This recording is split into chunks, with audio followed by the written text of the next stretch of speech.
Espero que se encuentren muy bien todos. Hoy hablaremos de la legítima defensa. El tema de legítima defensa es bastante polémico y muy amplio, porque en ocasiones es difícil definir hasta dónde podemos decir que estamos ejerciendo el derecho de legítima defensa, por lo que es importante conocer algunos de sus aspectos y características. Se dice que la legítima defensa es una causa de justificación.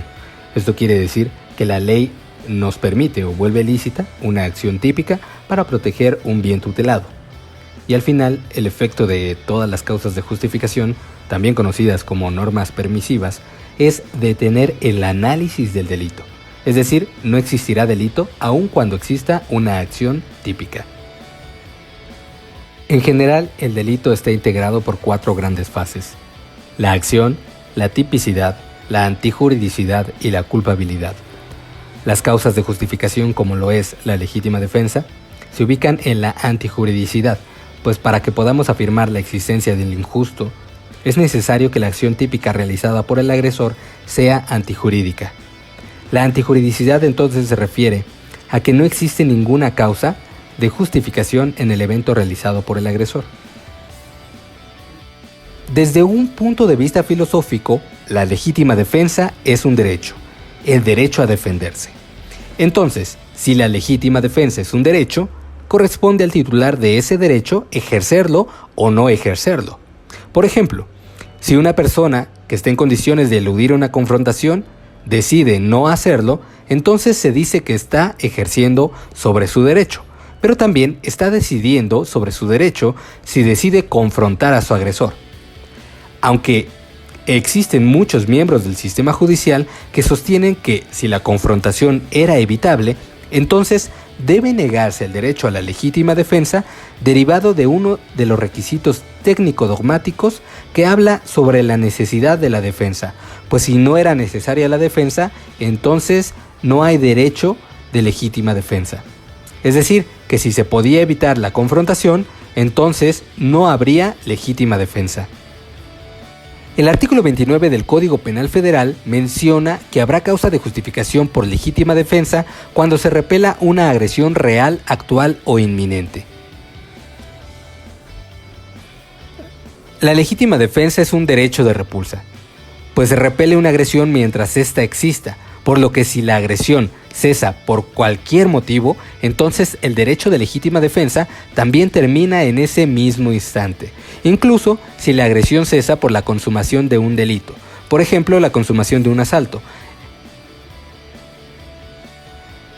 Por otra parte, no existe la legítima defensa casual o circunstancial, por lo que la persona que lo ejerce debe estar consciente de que está siendo agredida. No puede haber casualidades, incluso en el caso en el que de facto se frustre una agresión.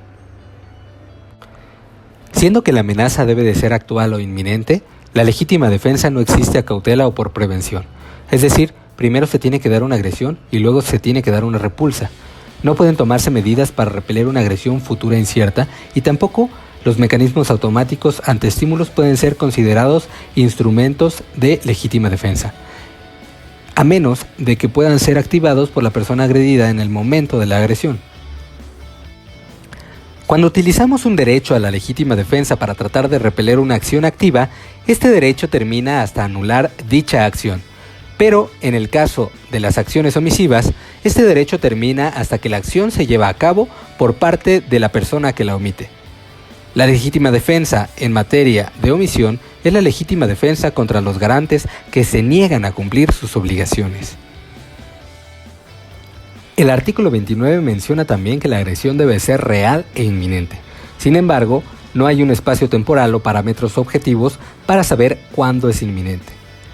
Ni la Corte ni la dogmática nos dan luz sobre esto, pero bien podríamos basarnos en el razonamiento del maestro José Luis Ramos Rivera, donde dice que siendo la legítima defensa un derecho sustituto, es decir, un permiso que la ley nos da a los ciudadanos para repeler una agresión, siempre y cuando las instituciones del Estado no estén para repeler dicha agresión, entendemos entonces que una agresión inminente sería una agresión que, sin importar cuánto tiempo vaya a pasar, no puede ser frustrada por el Estado. Una de las características más importantes en la legítima defensa es que no debe existir provocación dolosa suficiente e inmediata por parte del agredido o de su defensor. La provocación suficiente obviamente no le da derecho al provocado a agredir a alguien, sin embargo, anula el derecho a legítima defensa para repeler al agresor. Aunque realmente es un término netamente subjetivo, porque no podemos decir cuándo es o cuándo se da la suficiencia en una provocación. Por otra parte, una provocación culposa no es suficiente para anular el derecho a la defensa legítima del provocador. Por último, el exceso de legítima defensa se da cuando existe la legítima defensa y la prolongamos de manera innecesaria e injustificada. En la legítima defensa debe de existir racionalidad en el empleo y selección de los medios, pues debe haber una necesidad de relación entre la maniobra de repulsa y la maniobra de agresión.